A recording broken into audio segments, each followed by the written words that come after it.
In this video, we will be going over Lesson 9, the distributive property. Our first question wants to know which expression is equivalent to negative 2 times 11.4 plus negative 2 times 8.6. So for this type of problem, what you want to do is look and see what number do both of these have in common.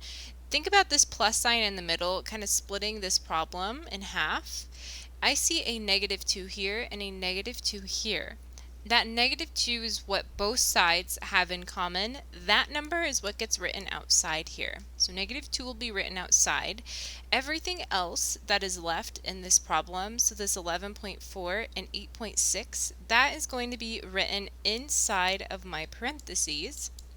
And then how I know what sign goes in the middle is whatever sign I had in the middle up here, which is a plus sign. So my plus sign is going to go in the middle. So I would have negative 2 times 11.4 plus 8.6 as my final answer.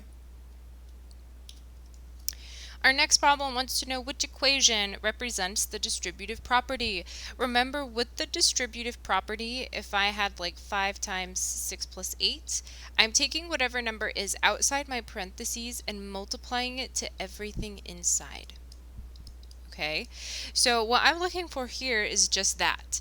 If I look at this first one, I have 3 over 4. I should do 3 over 4 times 12. Here, it's telling me to do subtraction. This is not what I want, because I want to do multiplication. This here, B, does not look anything like distributive property because there's no parentheses, right? Let's look at C. Remember, again, I want to multiply 3 times 12, or sorry, 3/4 times 12 and 3/4 times 4, perfect. I need to double check to make sure that my minus sign in the middle is also right here, and it is. So on this problem, C would be the answer I want to pick, because I'm doing my distribution and I have that minus sign that's inside my parentheses in between my multiplication on this right side.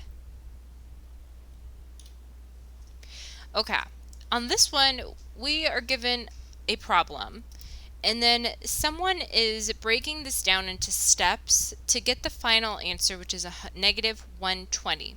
We want to match each step with the correct description of what happened from that step.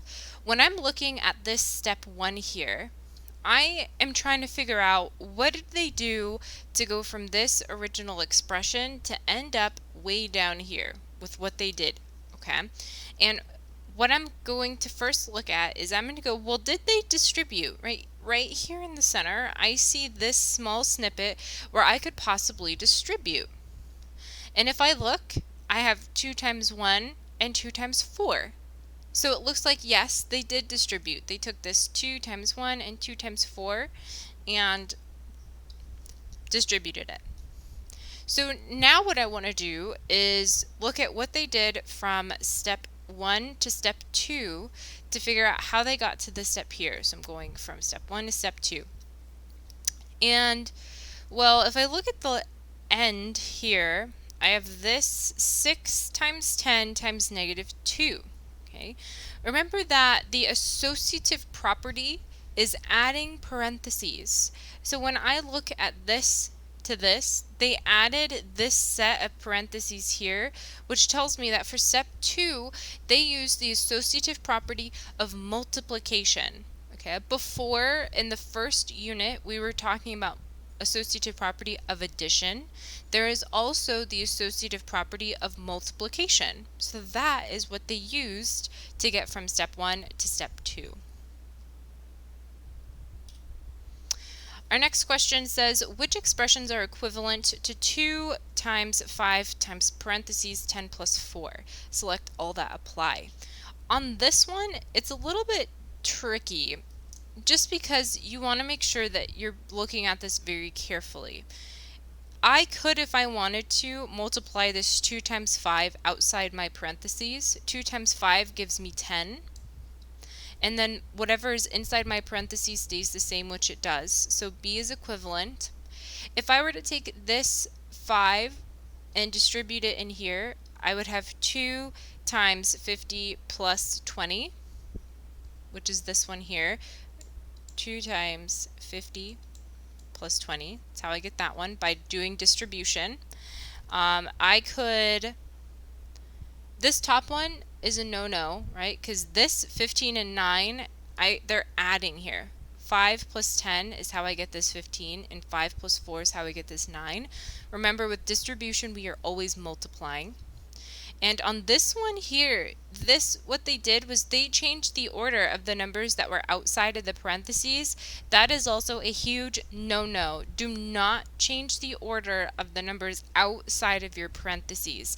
It is okay to multiply them like we did in B, but you cannot change the order. So C is also a no-no. Whoops, I didn't mean to cross that one out. Another way that you could double check on this problem is you could type this into a calculator. This original problem up here, type that into a calculator and see what you get. Then go through each of your answer choices and type all of those into your calculator as well and see which ones give you the same final answer. Even though these two right here look different than this original expression, when we multiply them and figure out what our final answer is, it's going to be the same if they are equivalent, right? Equivalent is another word for equal. So remember to utilize your calculator on problems like this as well to double check your work. Our next problem says that Constantine is calculating the perimeter of his rectangular suitcase, which is 48 centimeters long and 32 centimeters wide. He currently has this expression that says 2 times 48 plus 32. What does the number 2 represent in this expression? For these type of problems, I always recommend drawing a picture. For me, it's always easier to kind of see what's going on when I have a picture. So it's 48 inches long and 32 centimeters wide. Remember that when you are finding the perimeter, you are adding all four sides together. So if I were to find the perimeter here, if this top side is 48, so is this bottom. And if this right side is 32, so is this left side. So one way I could solve this problem is by doing 48 plus 48 plus 32 plus 32. And that would give me the perimeter. However, Constantine wrote this a little bit different. He took this 2, 48 plus 32. Now if I look, I notice that I have two 48s, and I also notice that I have two 32s. Right? So this 2 outside of the parentheses here represents that there are two sides for the length and that there are two sides for the width. Okay? Since I have right here, this is my length, width, width.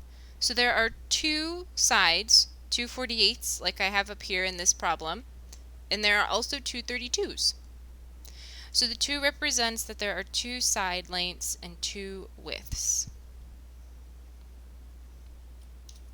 Alrighty, that is all that I have for lesson 9. If you have other questions, please feel free to send me an email or a message and I will get back to you. Other than that, have a wonderful rest of your day.